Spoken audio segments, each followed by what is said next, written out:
اعوذ باللہ من الشیطان الرجیم بسم اللہ الرحمن الرحیم۔ السلام علیکم ورحمۃ اللہ وبرکاتہ۔ حکیم محمد الطاف، مستند گورنمنٹ طبیہ کالج بہاولپور۔ ناظرین، آج کا جو میرا موضوع ہے وہ ہے کہ اکثر منہ کے اندر چھالے پیدا ہو جاتے ہیں، زبان کے اوپر بھی چھالے نکل آتے ہیں، جس سے انسان کو بہت زیادہ تکلیف محسوس ہوتی ہے۔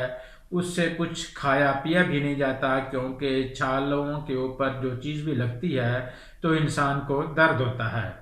آج اس چیز کے لیے میں آپ کو صرف ایک ہی چیز بتانا چاہتا ہوں، اس کے استعمال سے اور انشاءاللہ ایک ہی خوراک سے یہ آپ کا مسئلہ ٹھیک ہو جائے گا۔ اگر یہ منہ کے چھالے آپ کے بہت زیادہ پرانے ہیں تو آپ 3 سے 4 دن استعمال کریں گے، انشاءاللہ منہ کے اندر جو چھالے پیدا ہوتے ہیں وہ ٹھیک ہو جائیں گے۔ صرف بہت ہی اس کا لاجواب آپ کو رزلٹ ملے گا۔ صرف ایک ہی چیز ہے، وہ یہ چیز ہے کہ آپ نے لینی ہے فلفل سیاہ۔ فلفل سیاہ جسے کالی مرچ بھی کہا جاتا ہے، یہ لے کے آپ اس کا پاؤڈر تیار کر لیں۔ جب آپ کا یہ پاؤڈر تیار ہو جائے گا، اگر آپ کے منہ کے اندر چھالے پیدا ہو چکے ہیں تو آپ اس پاؤڈر کو لیں گے تقریباً 2 رتی تا 3 رتی اس پاؤڈر کو لے کر آپ پانی میں بھی مکس کر سکتے ہیں، دودھ کے اندر بھی مکس کر سکتے ہیں۔ اس کو آپ اچھی طرح آدھا گلاس پانی یا آدھا گلاس دودھ کے اندر اس کو آپ مکس کریں گے، اور مکس کرنے کے بعد آپ اس کو جو ہے نا پی لیں گے۔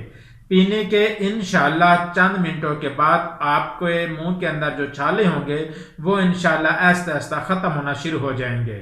صرف اگر 1-2 دن میں ہی چھالے پیدا ہوئے ہیں تو آپ نے فوری اس چیز کو استعمال کر لیا ہے تو انشاءاللہ ایک ہی خوراک سے آپ کا مسئلہ ٹھیک ہو جائے گا۔ اگر یہ چھالے بہت زیادہ پرانے ہو چکے ہیں تو آپ 4 سے 5 دن اس کو استعمال کریں گے، اور یہ جو منہ کے اندر جو چھالے پیدا ہوتے ہیں وہ انشاءاللہ اس چیز سے ٹھیک ہو جائیں گے۔ کیا چیز آپ نے لینی ہے؟ فلفل سیاہ۔ اس کا آپ نے باریک پاؤڈر بنانا ہے۔ اس پاؤڈر کو آپ نے پانی یا مکس میں دودھ کر کے آپ نے استعمال کرنا ہے، اور اس کا آپ کو لاجواب رزلٹ ملے گا۔ اور میرا بہت زیادہ میں نے اس کا تجربہ کیا ہے، جس آدمی کو بھی میں نے یہ دیا ہے اور اسی کے اوپر مجھے اس کا 100% رزلٹ ملا ہے۔ اللہ حافظ۔